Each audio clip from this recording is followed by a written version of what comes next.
زندگی کی سب سے بڑی حقیقت موت ہے، جسے ہم بلائے رکھتے ہیں۔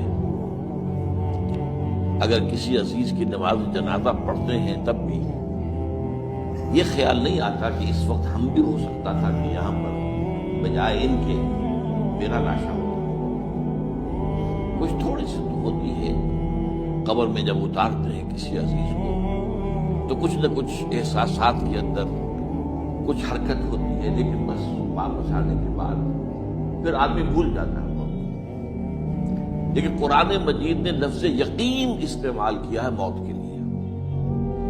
سورہ حجر کی آخری آیت ہے، حضور سے خطاب کر کے فرمایا وَاعْبُدْ رَبَّكَ حَتَّى يَأْتِيَكَ الْيَقِينُ۔ اے نبی، آپ تو اپنے رب کی بندگی میں لگے رہیے، اس کی اطاعت میں، اس کی فرمانبرداری میں، یہاں تک کہ موت آ جائے۔ آ رہے ہیں، یہ کوئی اللہ کے رسول کا حکم ہے؟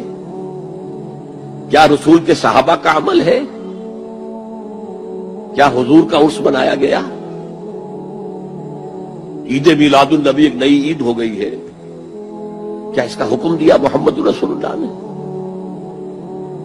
یفعلون ما لا یؤمرون، وہ اپنی ہی ایجاد کردہ روایات ہیں، اپنی ہی ایجاد کردہ بدعات ہیں، اپنی ہی ایجاد کردہ رسومات ہیں، ان پر لگے ہوئے ہیں اور دعوے کرتے ہیں اللہ سے محبت، رسول کے عشق کے، جبکہ ان کے عمل میں نہ اللہ کی اطاعت ہے نہ رسول کا اتباع ہے۔